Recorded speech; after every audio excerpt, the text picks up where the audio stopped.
Ok, vamos dar uma olhada mais a fundo nisso. A gente já sabe que inteligência, o QI, né, é super importante para ir bem na escola. Mas não é a única coisa. Exato. A correlação entre QI e nota, por exemplo, não é perfeita. Sempre tem espaço para outras habilidades, outras características entrarem na equação. E a grande pergunta não é se outras coisas importam, mas o quanto elas importam, né? Especialmente quando a gente compara com a inteligência. Justamente. E tem alguns candidatos bem populares que a gente pode analisar. Traços de personalidade, motivação, aquele conceito de mindset, sabe? E também o tal do grit, a garra. Legal. Começando pela personalidade. A teoria mais famosa é a dos 5 grandes fatores, certo? Neuroticismo, extroversão, abertura, amabilidade e conscienciosidade. Isso. Dá para imaginar fácil como alguns desses traços ajudam ou atrapalham na escola, né? Tipo, muito neuroticismo pode dificultar seguir regras, talvez, e a amabilidade pode ajudar a trabalhar em grupo. Sim, faz sentido intuitivamente. Mas o que a pesquisa mostra de mais interessante é o papel da conscienciosidade. Esse traço é o que tem a ligação mais forte e consistente com o sucesso escolar. Ah, é? E quão forte é essa ligação? Olha, geralmente a correlação fica ali entre 0,20 e 0,35.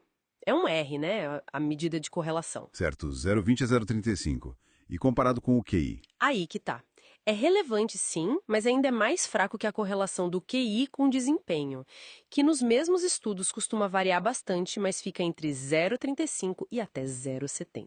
Uau, é uma diferença grande. É sim, e quando você olha as características da conscienciosidade, tipo ser competente, organizado, responsável, buscar objetivos, ter autodisciplina, nossa, isso descreve quase perfeitamente o aluno ideal, né? Totalmente. O aluno que todo professor quer.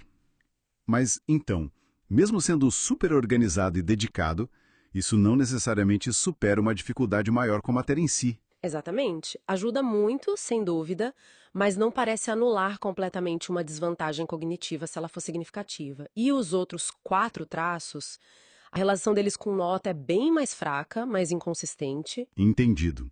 Bom, vamos para outra área. Motivação. Essa parece mais maleável, né? Algo que dá para mudar mais fácil que a personalidade. Sim, essa é a percepção geral.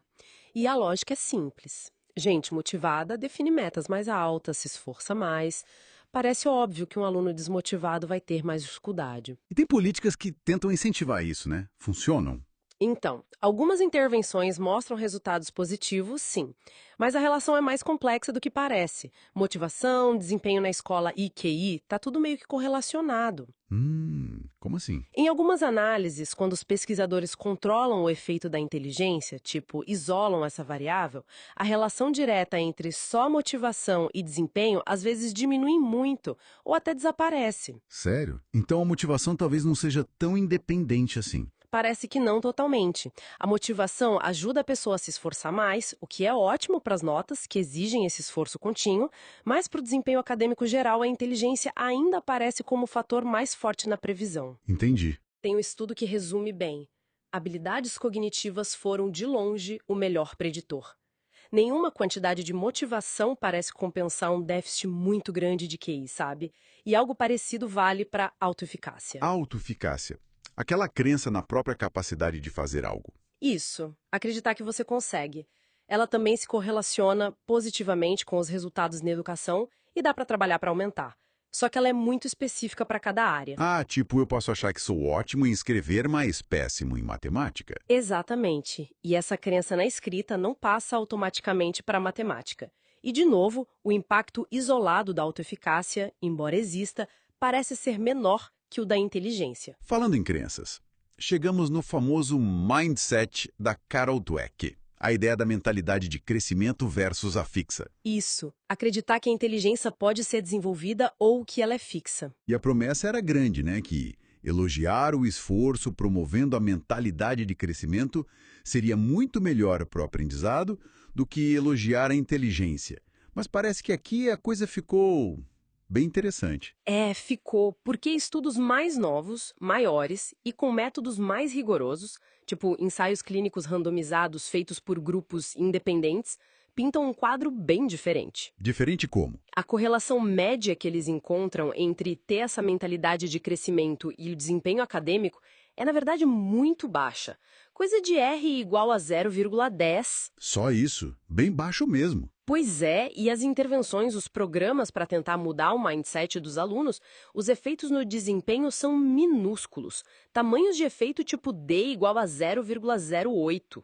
Até estudos da própria equipe da DUEC encontraram efeitos nessa linha, tipo 0,033. Nossa, E pior, vários estudos independentes não acharam efeito nenhum. E tentativas de replicar aqueles primeiros estudos super famosos falharam. que doido. É impressionante o contraste com o quanto essa ideia pegou, né? Por que será que isso se popularizou tanto na educação se o efeito prático parece ser tão pequeno? Olha, uma pergunta excelente. Talvez pela simplicidade da mensagem, pelo otimismo, né? A ideia de que tudo pode ser mudado com esforço. É uma mensagem atraente, mas a evidência mais forte sobre o impacto real no desempenho acadêmico é bem modesta, longe daqueles efeitos profundos que foram anunciados. Entendi. Bom, e para fechar os candidatos, temos o GRIT, a tal da garra, paixão e perseverança para objetivos de longo prazo. A ideia é que ter mais garra leva a melhores resultados, certo? Certo. Só que, de novo, a correlação do grit com o sucesso na educação também costuma ser fraca. Varia um pouco, mas geralmente fica entre o R raiz 0,01 e 0,25, mais fraca que a do QI. De novo, abaixo do QI. Sim, mas tem um ponto ainda mais crucial aqui. Pesquisas recentes mostraram que o grit tem uma correlação altíssima com a conscienciosidade. Aquela do Big Five que a gente falou no começo. Exatamente. As correlações encontradas ficam entre 0,66 e 0,84. É muito alto. Uau! Isso é quase a mesma coisa, então. É a pergunta que muitos pesquisadores estão fazendo. Com uma sobreposição tão grande assim, fica difícil defender que o grit seja um traço psicológico totalmente novo e distinto, sabe? Faz sentido. Parece mais que é uma nova forma de chamar uma nova embalagem para aspectos da conscienciosidade que a gente já conhecia, especialmente perseverança, busca por objetivos. A alegação de ser algo fundamentalmente diferente precisaria de evidências bem mais extraordinárias do que as que existem hoje. Entendi. Então, se a gente junta tudo isso, conscienciosidade, motivação, talvez o mindset com pouco efeito, o grit, que parece muito com conscienciosidade, qual é a mensagem principal que fica dessa análise toda? Olha, me parece que o fio que conecta tudo isso é a importância inegável do esforço, do trabalho duro mesmo. A escola, por natureza, recompensa fazer as tarefas, entregar os trabalhos, estudar para as provas. Tudo isso exige esforço. Mesmo alguém muito inteligente precisa se esforçar, né? Com certeza, QI alto não compensa preguiça, né? E o trabalho duro, seja ele vindo da conscienciosidade, da motivação, da perseverança, ele pode sim compensar um pouco, modestamente, desvantagens em outras áreas, inclusive na inteligência. Mas a inteligência ainda pesa mais pelos dados que você mencionou. Pelos estudos analisados aqui, sim, o QI ainda aparece consistentemente como o fator preditivo mais forte para o sucesso acadêmico geral. E algumas dessas ideias que ficaram super populares, como o mindset e talvez do grit como algo separado, parecem ter um impacto real bem menor do que se imaginava.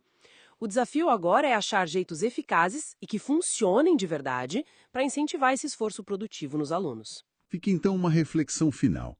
Se essas intervenções diretas em conceitos como mindset mostram um impacto real tão pequeno, apesar de toda a popularidade, onde será que os esforços na educação deveriam se concentrar para ajudar de verdade os estudantes a usar o valor inegável do trabalho duro junto com o desenvolvimento das suas habilidades cognitivas?